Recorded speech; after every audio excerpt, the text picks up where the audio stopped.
There are some Canadians that spend up to 100% of their net income any which way they see fit. Must be nice. They are unmarried adults without dependents.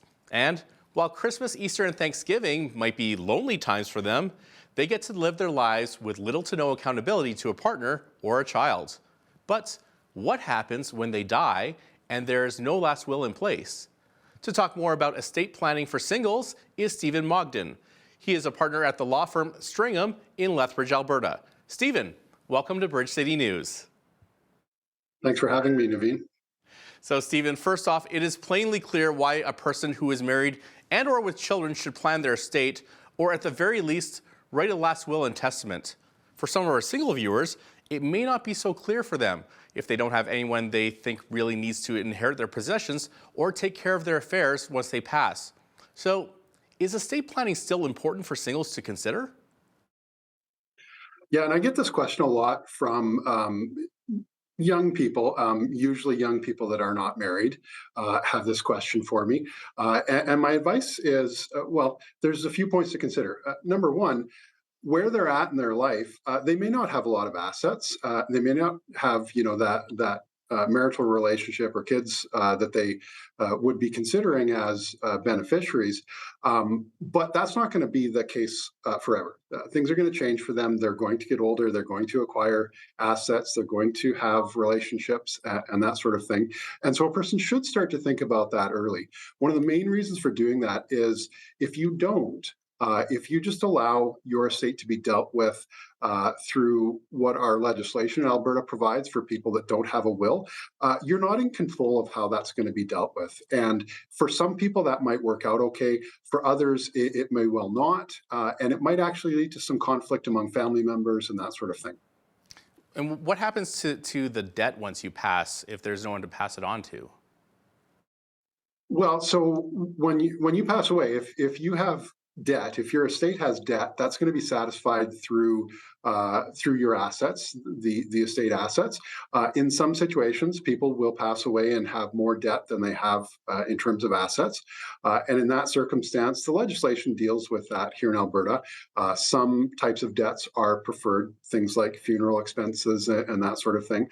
But then as long as the person that's administering the estate, whether it's an executor or an administrator, as long as they do that correctly, they won't be held liable for those debts, and neither will the estate. So it's important to have some advice if you're in that circumstance. But certainly we don't deal with situations where, or we don't see situations where, a lot of debt is being visited on beneficiaries that don't have any ability to pay for that.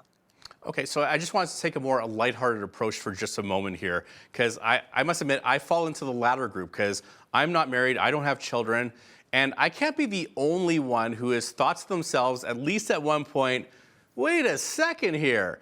If I know I'm going to be close to the end of my life, couldn't I just give away my valuables while I'm still alive and then rack up my credit, take some expensive trips, and then let the courts settle my debts with the table scraps of my estate that are left over? No, it's just you, Naveen. Nobody else thinks that. No, I'm just kidding. No, a lot. I've had that question before, and I do like the lighthearted questions around this because it's a very serious topic, but sometimes it's a little too serious, right? When I was going through law school, the professor that I took wills and estates from made it a point to say very early on, I think it was the first day. This is a fact of life. This is stuff that has to get dealt with. So, I mean, don't sort of tiptoe around it or anything like that. Deal with it head on, and that's the best approach for everybody. If you have that crystal ball and you know exactly when you're going to pass away, then by all means book the trips and ride it out that way. And I wish the best of luck to you. Most people, unfortunately, don't know that.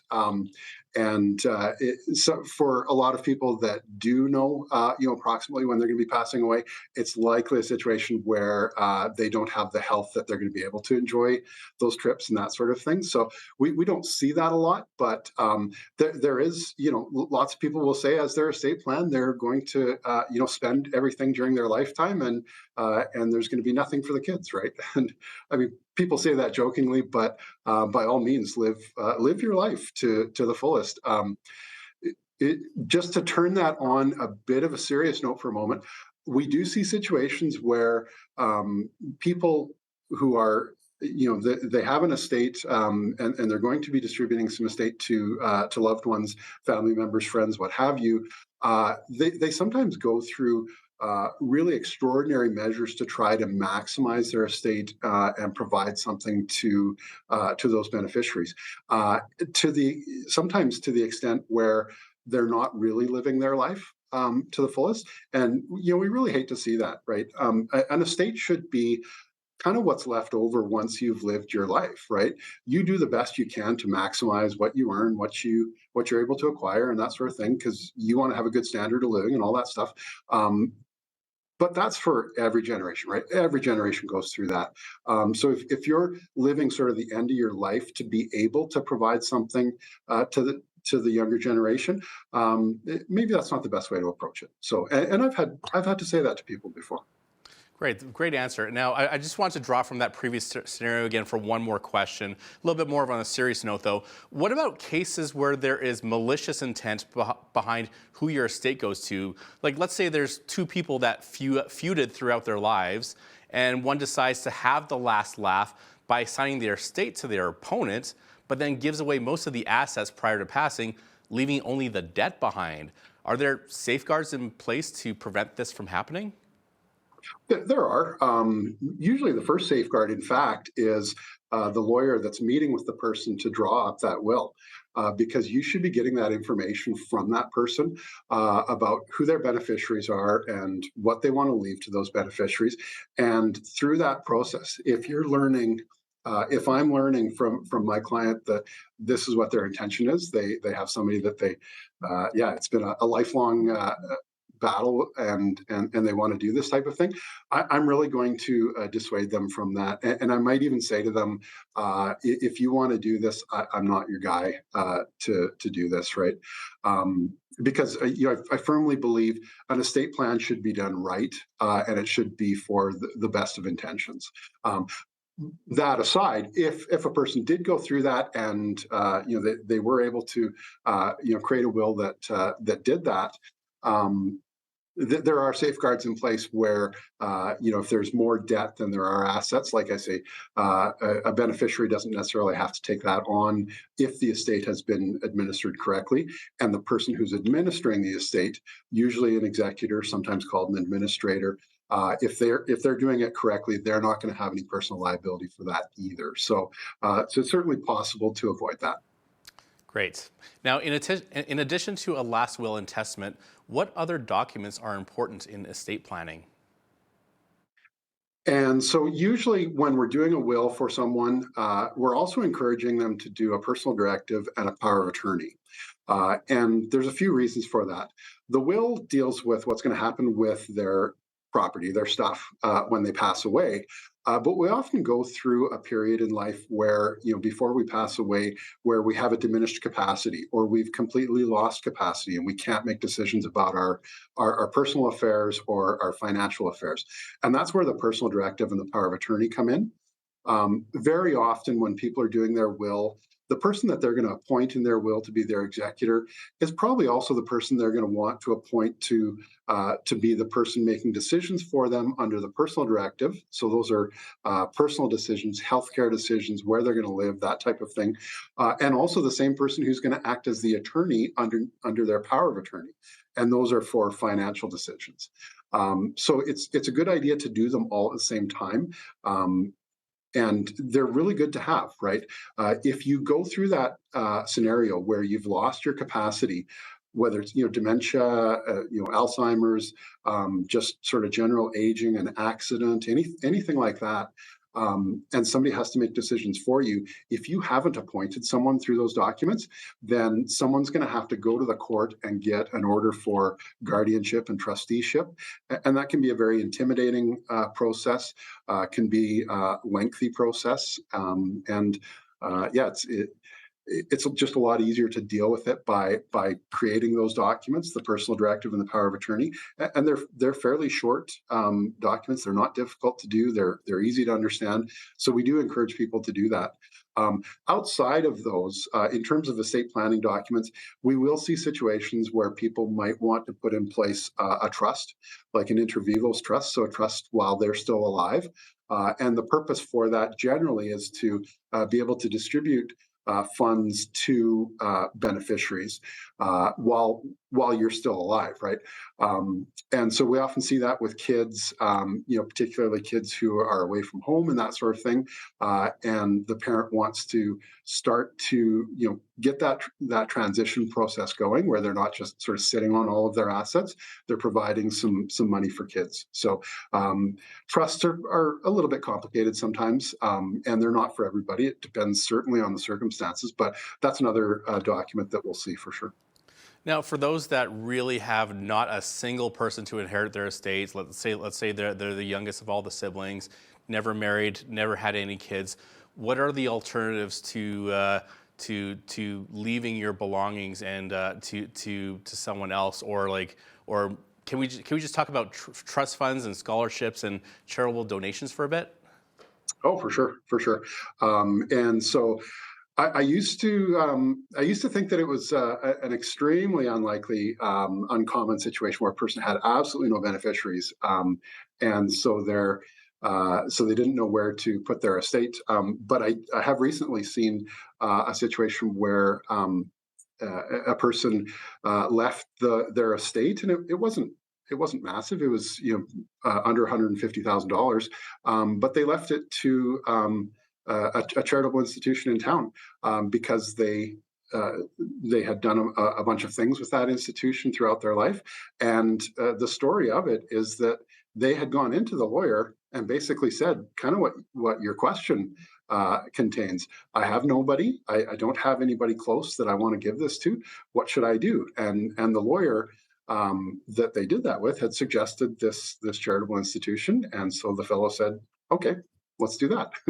And so that's one way to do it. So that sort of legacy giving in your will is important for a lot of people. Some people will do it as a specific part of their estate planning, where they're definitely giving a portion to, the SPCA or, something like that. Some people will use it as sort of a safety valve, right? If, for example, they've said everything's going to go to my kids, or if I don't have any kids and I have grandkids, then it'll go to the grandkids.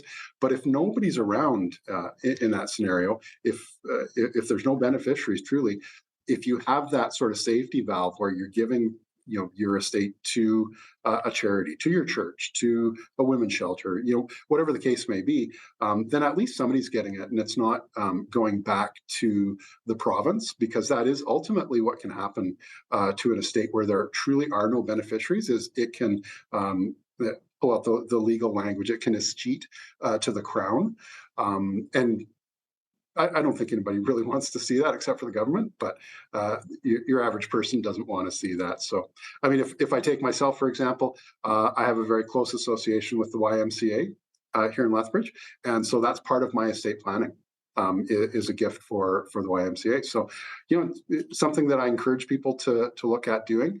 And most of the time, when I encourage people to do that, they'll say, "Well, I don't really know where to do that," and then they'll come back to me a little bit later on and they'll say, "Yeah, these are the things that are important to me, and that's what I want in there." And it's all about leaving a legacy too. I mean, like the name Cor Van Ray obviously comes to mind when we talk about that, especially with the YMCA. Now, singles are often focused on themselves, their careers, and the life that they create for themselves, mostly because they can. Assuming one is healthy, at what age should you sit down and start planning your estate? So there's the technical correct answer, and there's the answer of what most people do. The correct answer is you should do it once you turn 18, right? You should at least be appointing people who are going to be able to make decisions for you if there was some sort of accident and you were rendered incapable of making decisions about your affairs. So we would always encourage people to have a personal directive and a power of attorney in place in case something like that happens. Those people often will not have property that they're going to be able to distribute, but they might come into that sooner than they might think, right? And I kind of alluded to that off the top of the interview here. People might themselves come into an estate, right? Their parent might pass away, and through that they might receive, a bunch of money or property. They should have a plan on how they want to deal with it.